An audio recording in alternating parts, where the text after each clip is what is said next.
are turning, there's a chill in the air. Campfires are burning, we're gathered round in chairs. 3 generations of hunting in our veins, talking about what might happen on opening day. Alright, good morning guys. October 1st, 50 degrees out. Me and the wife are going to be going down to some of our property and hunting this new sand we set up this year. It's ladder sand just in some pines in between 2 bedding areas. Hopefully we can catch a doe trying to go back to sleep this morning, and stay tuned.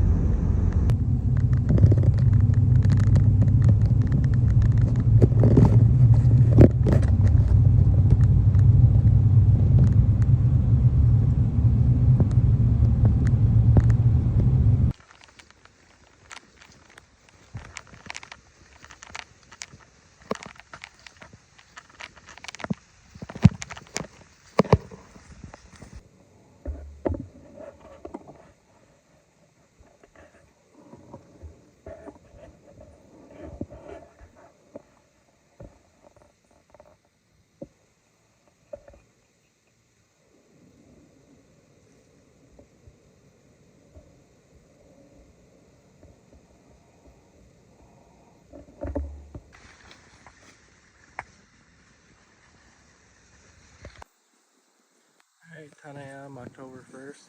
Not much movement this morning. I'm thinking the full moon might have them on their feet midday, so it's going to be pretty warm today. Not sure if we'll make it back out, but I guess we'll see what happens.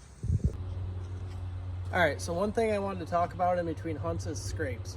Why are scrapes important? Because scrapes are how deer communicate. So when you're trying to find a big buck during the rut or even just early season locating deer, scrapes can be very detrimental to that hunt.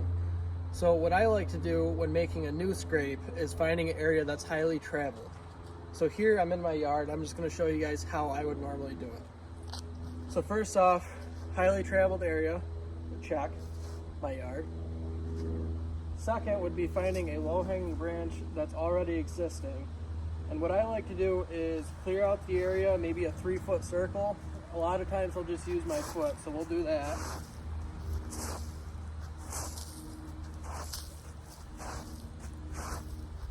And then one thing I do like to do is make sure that it's bare dirt. It's loose dirt.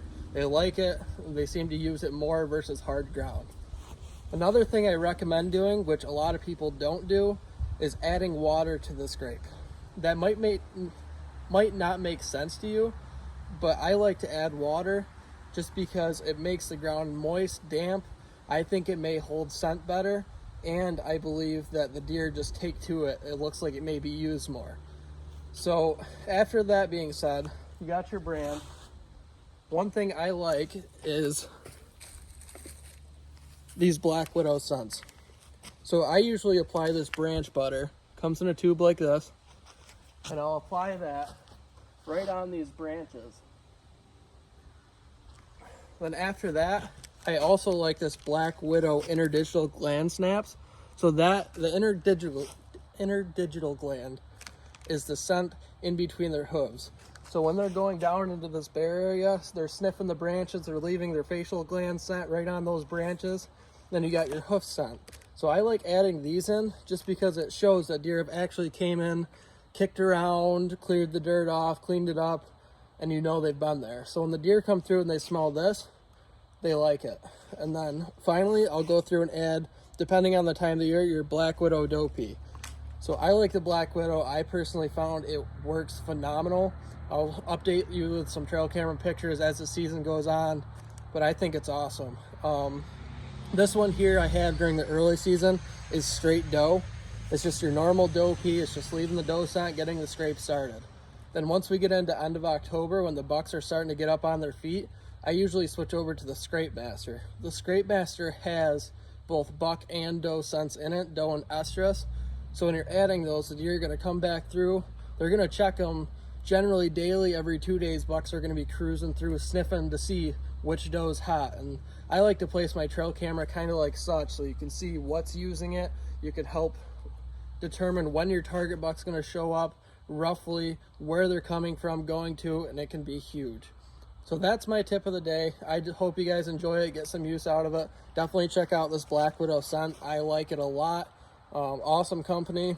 And one thing I like is that it's fresh every year. A lot of people go and buy these Buck Bombs or these Tinks.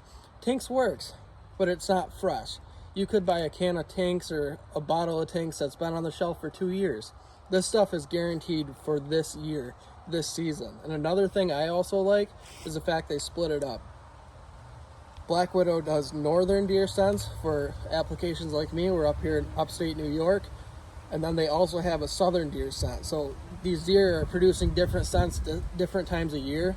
I think it does make a difference, and I highly recommend it. So if you guys have any questions or you want to reach out to me for more information, feel free. I hope you guys did enjoy this, and good luck this season. Alright guys, it's just after 5 o'clock. Sun's starting to set, and the wind's slowing down just a little bit, so hopefully we'll get some movement in here.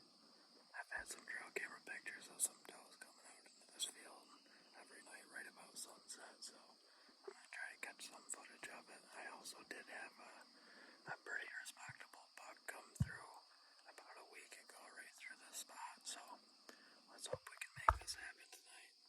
I also have my wife, she's just about 200 yards down the woods from me, and then I also have my father.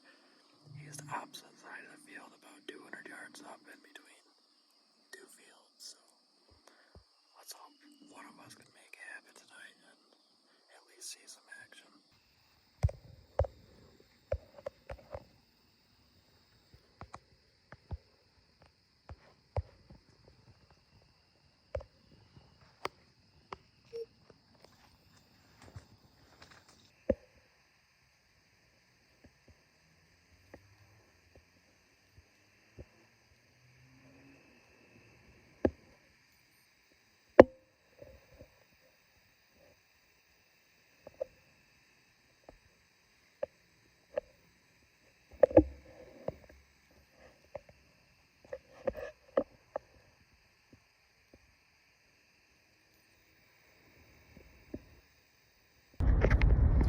All right, so that's a wrap for day one of New York State bow season.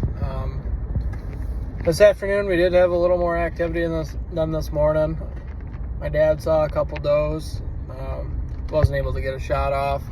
And then my wife also saw a couple does. They were making a racket. They were blowing, but not at her, so we're not really too sure what happened there. And then I saw a bunch of turkeys all included in this video. That was pretty cool. I counted about 22 total. They're kind of moving in two separate groups.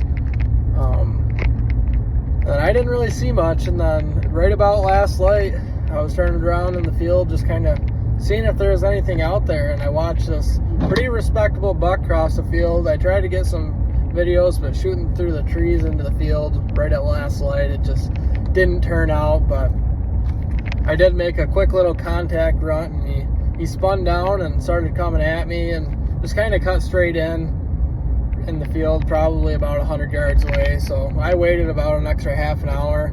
It was real dark, just trying not to kick him back out, and I didn't spook him getting down, so hopefully we'll see him again. But other than that, not a bad start. Hopefully it just continues to get better once some cold weather hits. So stay tuned. I appreciate you watching, and like, follow, subscribe, share, and I appreciate you guys.